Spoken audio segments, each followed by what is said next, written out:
What are the top foods that will improve your gut health? If you have poor gut health, what can you eat to restore it? How much of these foods should you be having per day and per week? In today's episode with Dr. Vincent Pedre, you're going to learn from a top gut health expert who has been studying in this field for 20 plus years, and you're going to learn all about gut health, what foods to eat on a weekly basis, and how much.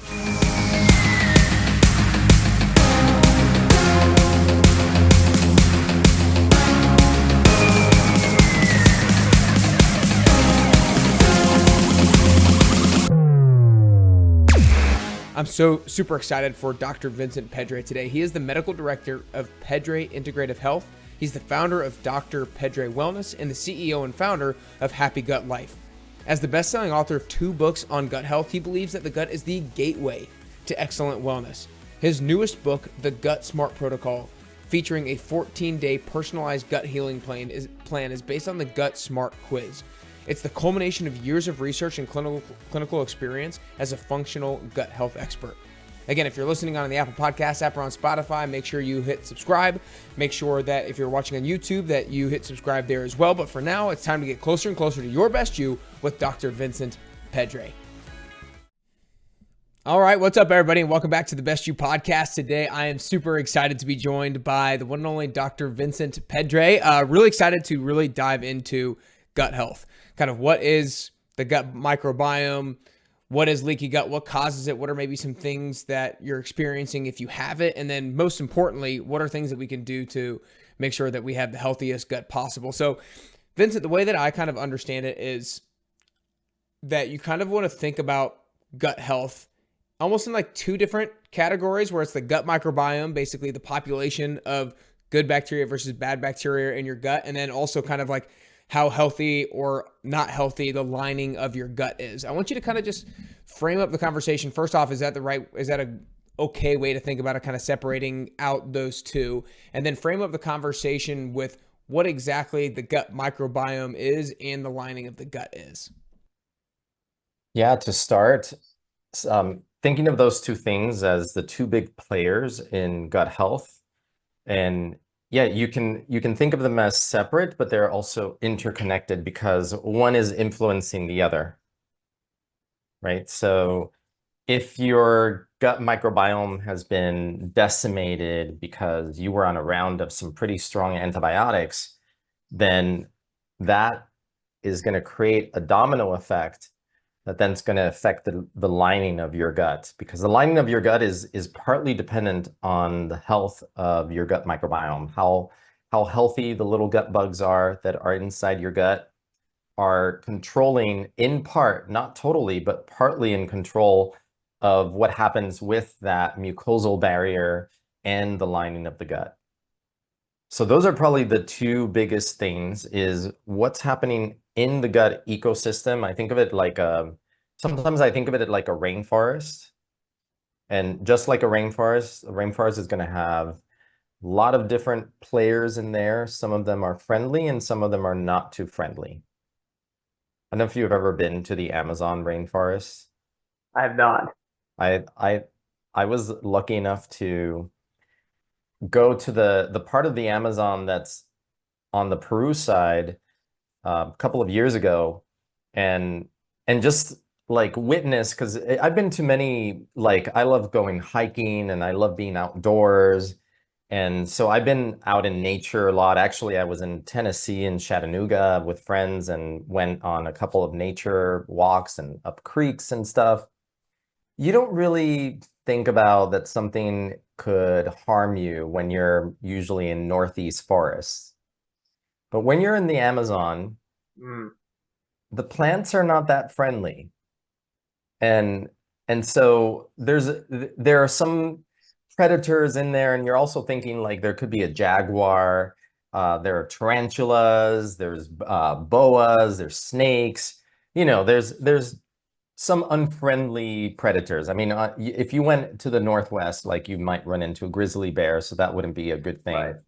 But if you think about your gut, it's not about just having good guys in there. The gut is this diverse ecosystem that is going to have some bad, quote unquote, players, but they're not bad until they become bullies. Mm.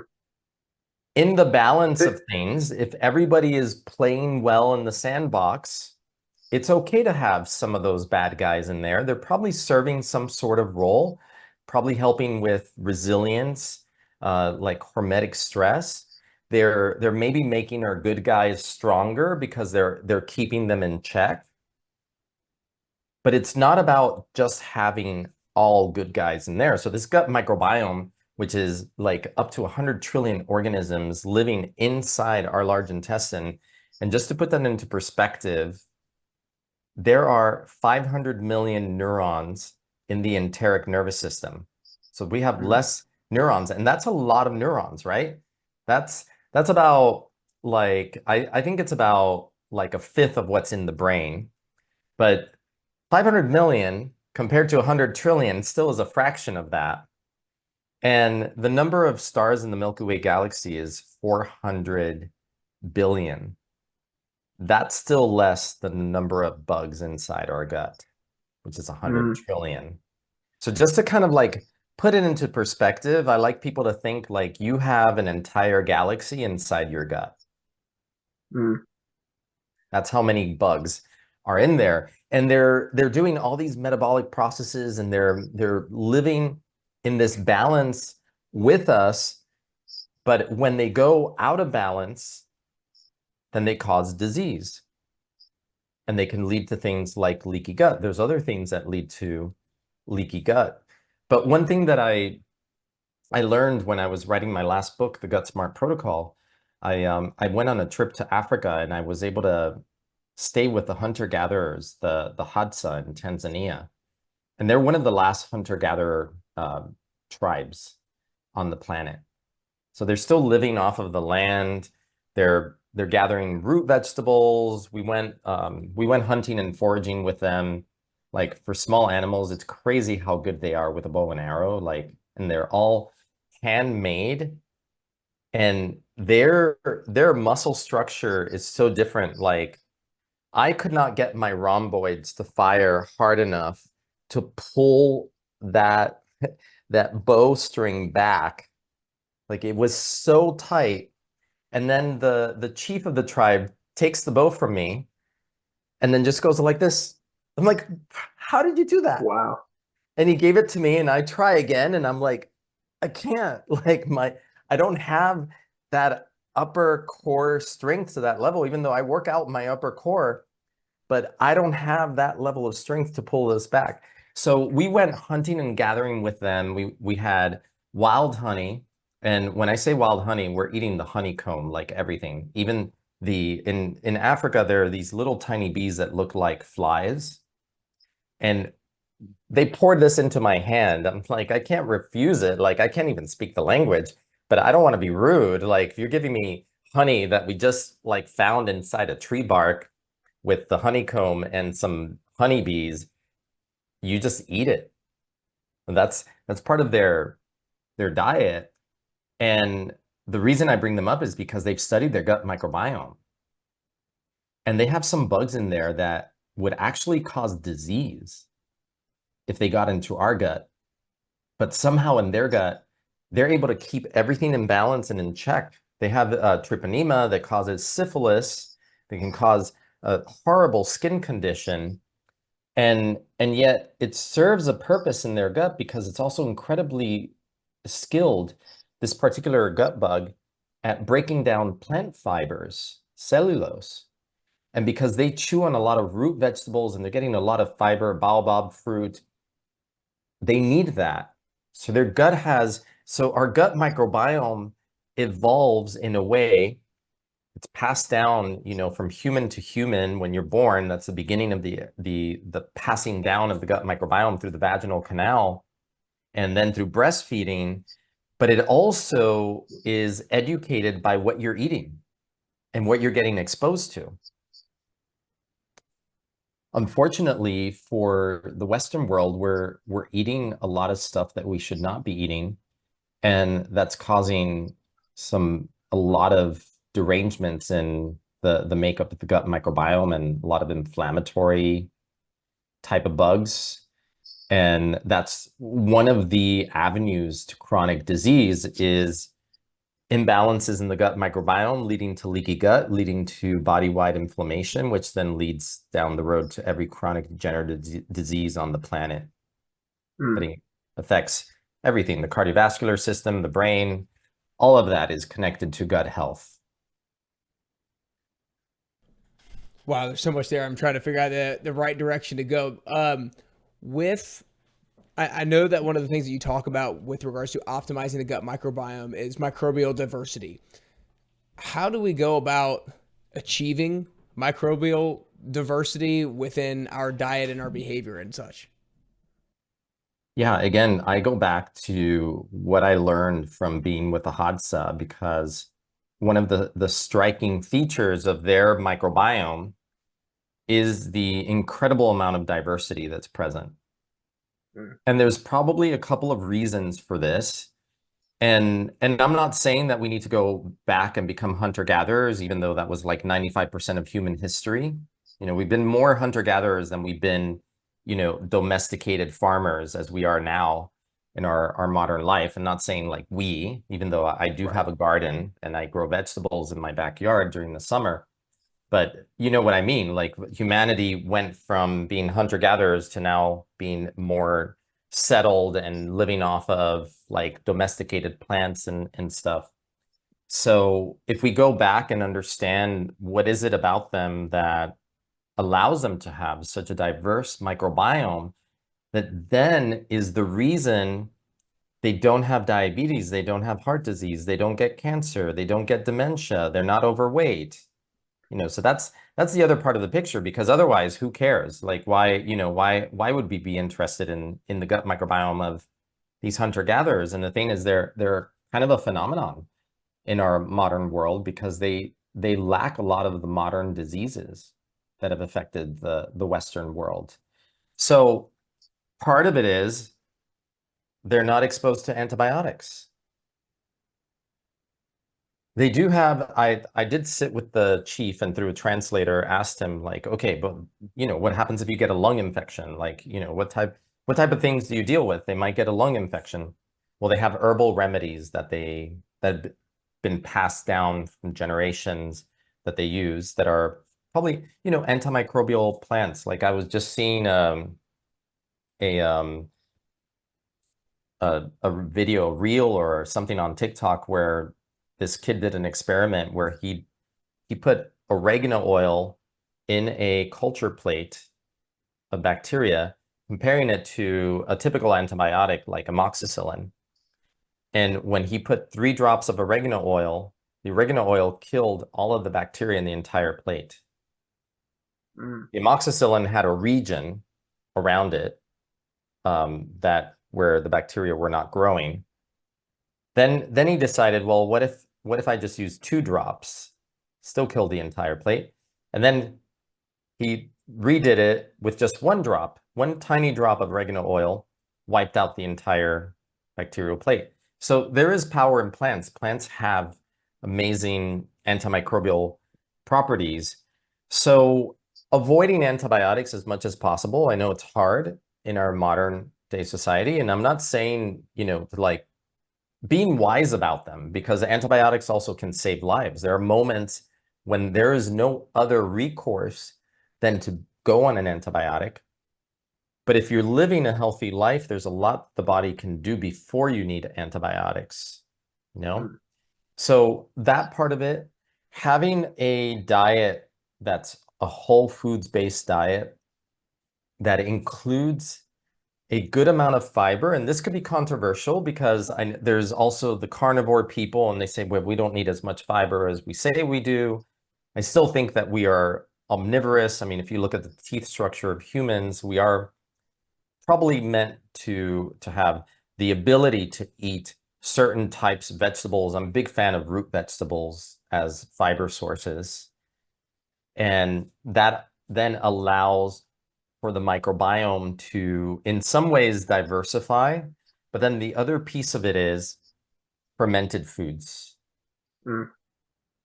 And it's one of the studies that I talk about in my book, the GutSMART Protocol, is this study done at Stanford University, where they looked at a high fiber diet versus a high fermented foods diet. And for anybody listening, like when I say fermented foods, we're talking about yogurt, kefir, sauerkraut, but even pickles. Like pickles are fermented. Now, probably the best pickles are the ones you'd go to a farmer's market and buy from the local farmers fermenting it at home versus like buying those jars of pickle that you can get at the supermarket that probably not as good quality fermentation. So getting in those fermented foods in this study, what they looked at were two groups that divided them into a high fiber versus a high fermented foods group. So they wanted to see, well, what happens if it's fiber? What effect does it have on the gut microbiome versus eating a lot of fermented foods? And they were having like, I think part of the way they were getting in the ferments was vegetable brine juices. It's like kraut juice you can get now. So it's like fermented vegetable juice. That group that had the fermented foods had the highest drop in inflammatory markers and the greatest improvement in their microbial diversity. But it wasn't like one, so there was a lot of benefits to having fermented foods, which you think about, like that's been a tradition in human history for centuries, is having foods that are fermented and believing that they have certain beneficial properties for our health. Then you have the fiber-rich group, and what they found there was it didn't necessarily increase microbial diversity. Now, this was about a total of 10-week study. So maybe the study wasn't long enough to tease out what the fiber could do. Maybe fiber works a bit slower. But what they did see is that the fiber modulated the way their immune system was behaving. And the people who responded best to the fiber were the ones who had greater microbial diversity to begin with. So it kind of brings us back to, like, really we need a combination of fiber and fermented foods. And then, I'm not even talking about protein here in the equation, but protein is a very important nutrient for longevity and for health. And the Hadza are getting their protein from hunting all sorts of animals, from small to bigger game animals. So when you say microbial diversity, essentially when you are, I guess, doing a gut test for somebody, you're being able to see the different number of species that are in the gut microbiome, and basically every different kind of species probably plays a different role. So the richness of the species, that are present, and the evenness, like how spread out that is. So thinking about like having a lot of variety, the more variety of species and presence of bacteria that you have in your gut, regardless of it, maybe some of them are bad. What it does is it lowers inflammation, so it makes your body less inflamed, and it improves your gut barrier, and then your overall health and your propensity to disease. Now, there's one more factor I want to mention, and then I'll let you. Because the other thing we have to think about with the Hadza is they're outdoors, they're getting exposed to nature, they're getting exposed to dirt. They don't have antibacterial hand wash. They don't have antiseptic lotions, hand washes.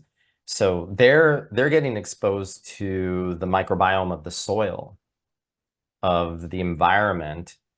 And that in itself acts as a bit of like a hormetic stressor, but it also, in my opinion, increases diversity of the microbiome, because inevitably you're going to get exposed to that as well.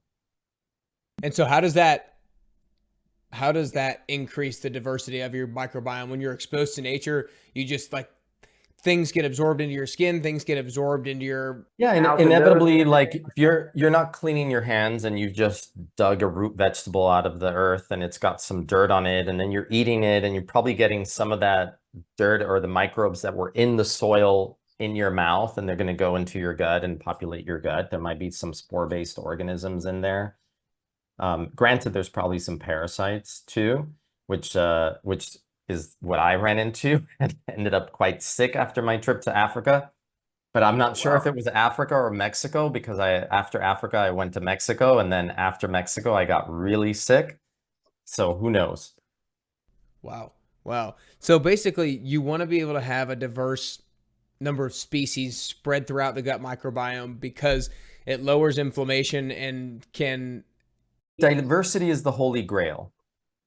Like if there's any goal that you want to achieve with your gut microbiome, it's diversity.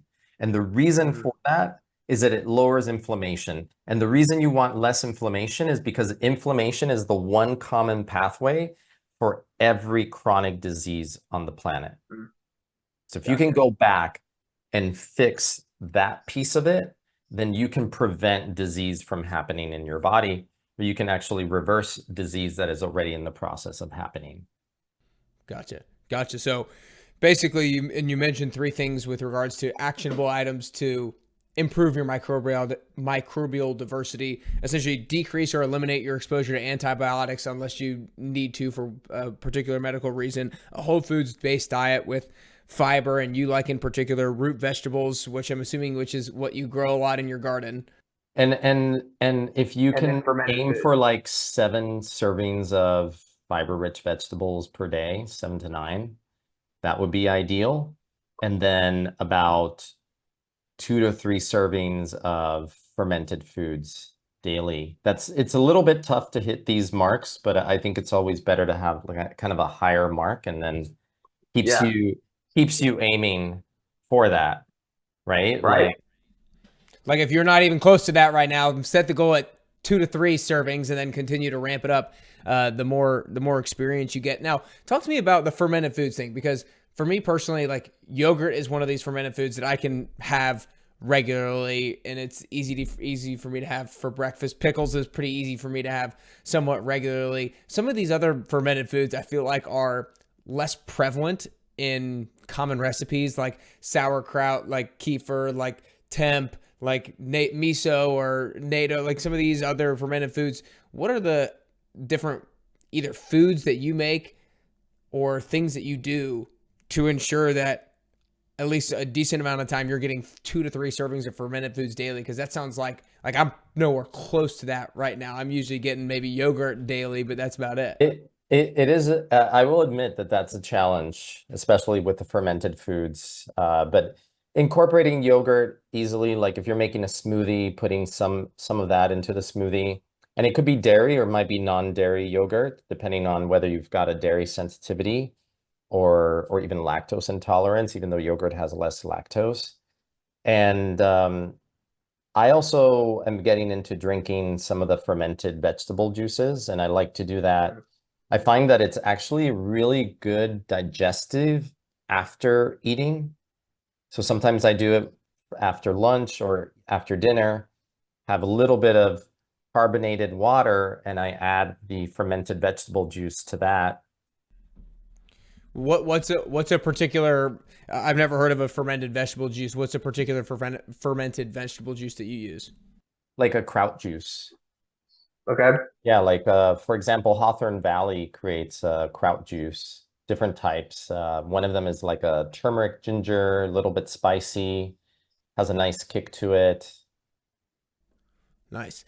And is that something like if you just do a tablespoon of that in your carbonated water, that gets you a serving of fermented foods? Yeah, maybe more than a tablespoon. Maybe a couple of tablespoons in there, like 3 tablespoons.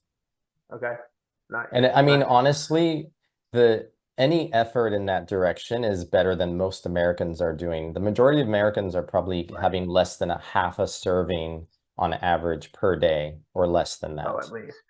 At least I would definitely, definitely would say at least to that. Let's talk about how we're able to. Let's say we're in a state of dysbiosis, which means we have more of the bad bacteria than the good bacteria, I guess, to keep it simply. And they're acting like bullies, yes. I guess first, real quickly, when you say acting like bullies, what exactly is going on? What are they doing? They could be doing a number of things. So they're increasing inflammation. They could be producing something called TMA, trimethylamine, from foods that are high in L-carnitine, like red meat.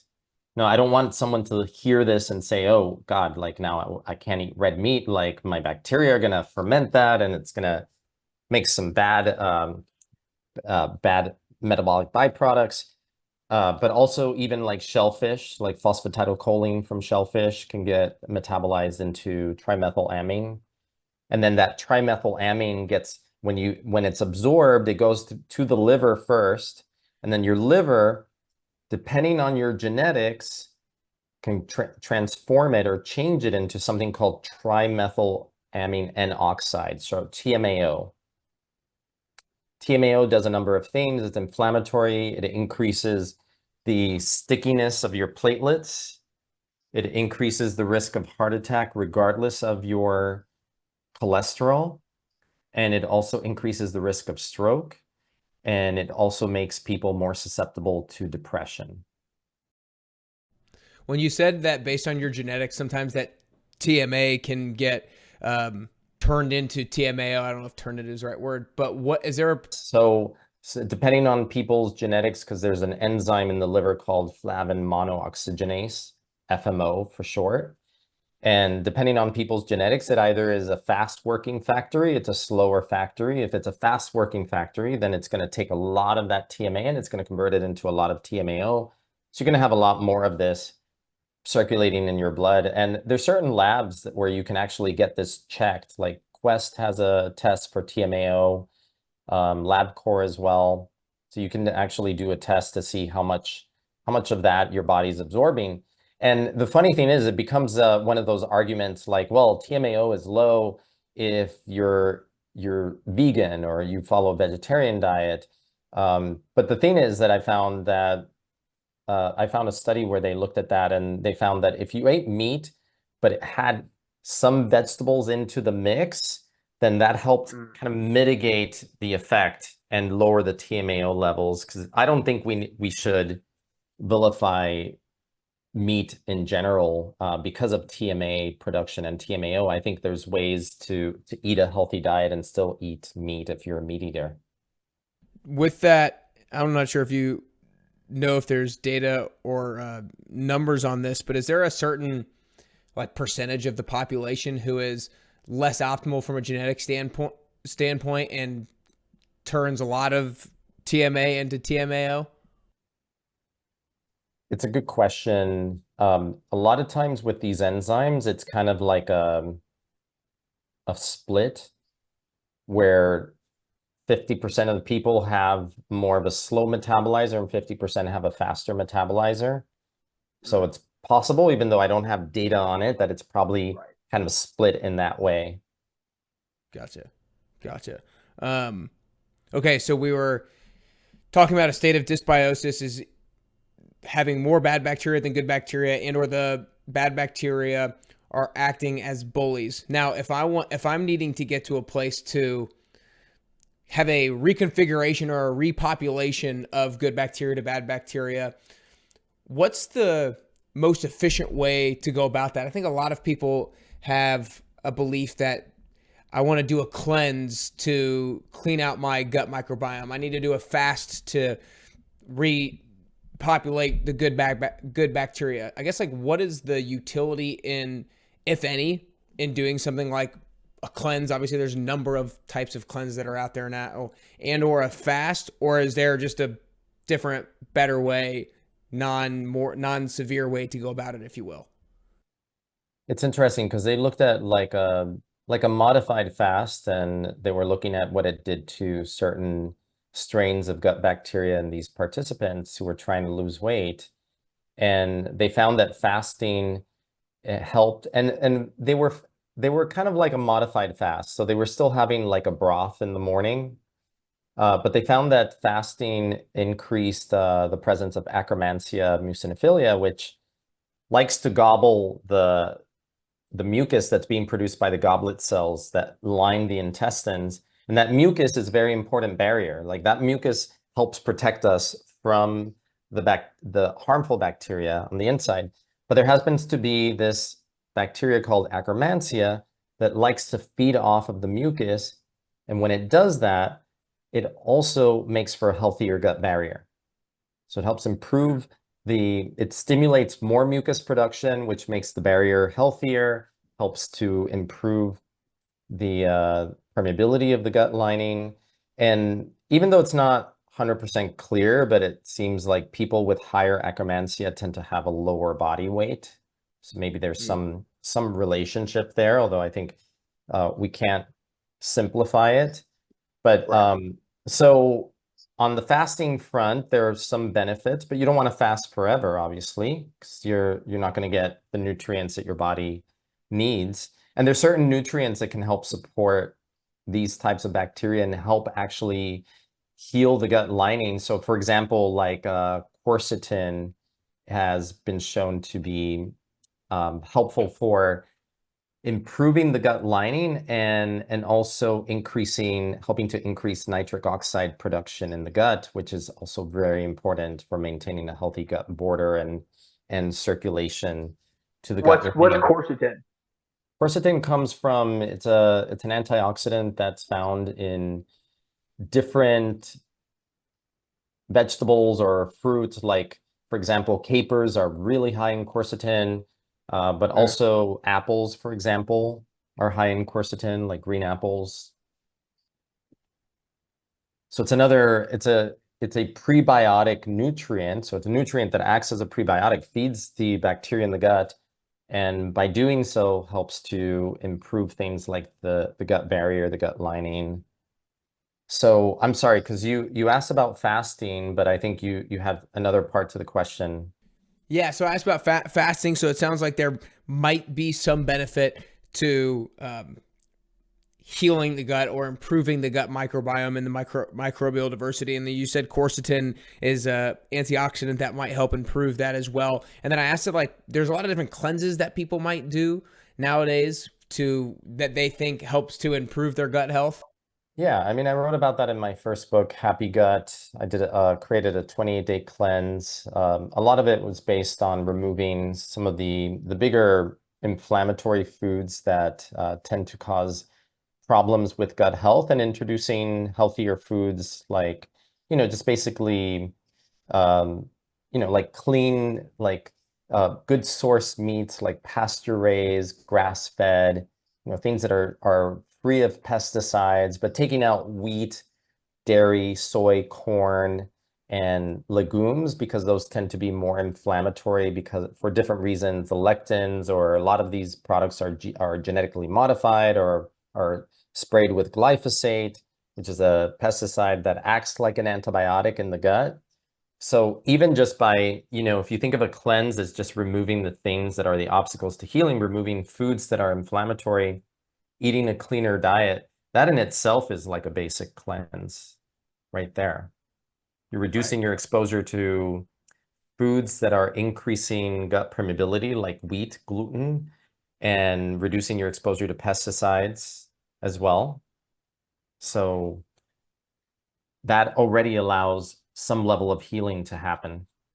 You were saying that that acts like a cleanse in and of itself because you're removing some of the higher inflammatory foods, and so you can just kind of pick up there, and we'll obviously get Yeah, so when you remove the obstacles to healing, which in this sense are those inflammatory foods, then you're allowing your body to get into a healing phase. And there's different ways to do this. Like, you can do a 5-day fast, like a water fast, but there's also easier ways to do it, taking out the inflammatory foods and just eating more clean pasture-raised meats, grass-fed meats, and vegetables that are not wheat, dairy, soy, corn, or legumes.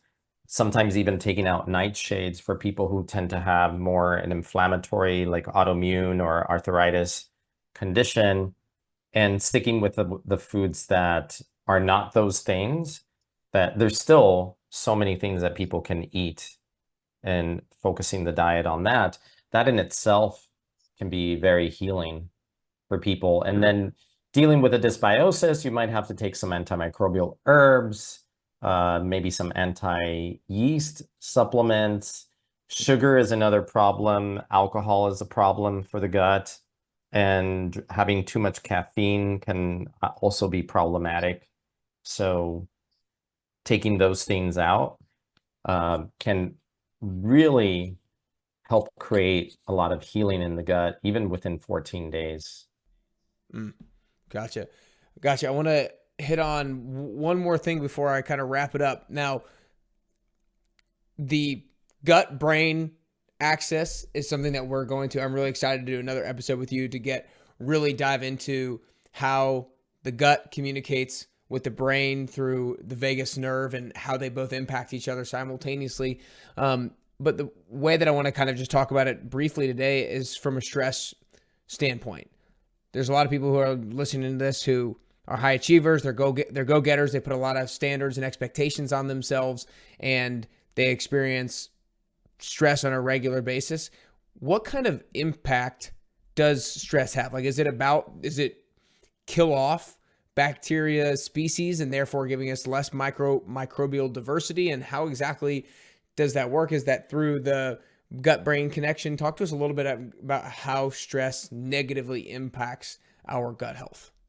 Yeah, some of this would be stuff we would talk about in the gut-brain episode, but also like stress to me is like an attack on the gut. When you're chronically stressed, your cortisol levels are high, and high cortisol is going to actually cause changes in the gut microbiome, shifting it towards a more unfavorable group of bacteria.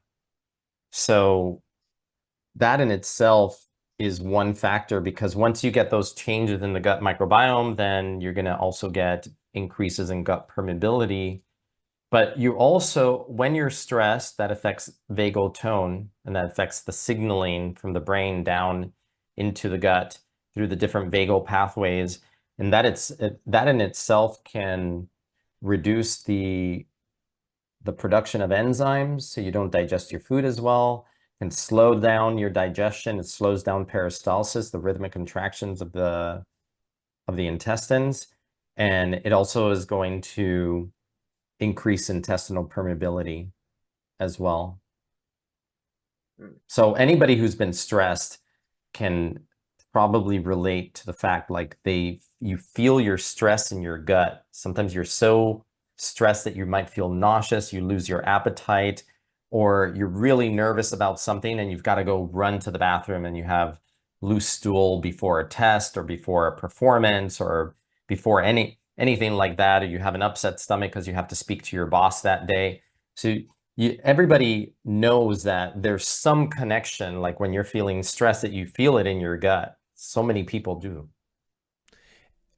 There are a lot of people, it seems that some people are stress eaters, some people are stress non-eaters, and definitely stress non-eaters are people that I'm running into more and more. Is that something where when you have that emotional response to stress, for some reason, your body is producing more leptin and it's saying that you're actually full, or is it suppressing ghrelin, or is there anything with ghrelin and leptin that is mixed in with this gut-brain axis and the lack of hunger? I think there's a combination of things. And part of it has to do with polyvagal theory and what area of stress, and this gets more into gut brain stuff, but if you're the type that gets stressed and goes into fight or flight, then you might be the type that in that stress, you lose your appetite, because fight or flight you don't want to eat when you've got to recruit your strength and send your blood to your muscles. Then there's the dorsal vagal, which is more characterized by inactivation, like withdrawal, like you might feel a little bit nauseous, but those might be the ones who tend to want to eat more. There might be more comfort eating. So I think there's a combination of things that are happening neurologically through the autonomic nervous system that are affecting how the gut is feeling. And there is a crossover between the production of these peptides like ghrelin and leptin that is in some ways being influenced by the vagus nerve, and it's coming from the enteroendocrine cells in the gut as well. So I think there's a lot of different factors here that are at play that are probably part humoral, so things that would go through the bloodstream and affect the brain, like having leptin, high leptin, low ghrelin, like suppressing appetite. But also, I think a lot of it is coming from the neurological system, from the autonomic nervous system. And depending on what system you activate when you're stressed, you're going to either lose your appetite, which is what happens to me. If I'm highly stressed, lose my appetite. But there are also those moments when, you're more feeling like you just need to eat, like you're stressed and you just need to kind of like stuff yourself. And that makes you feel better, just filling yourself with comfort foods. And that's more of kind of a dorsal vagal response. Gotcha.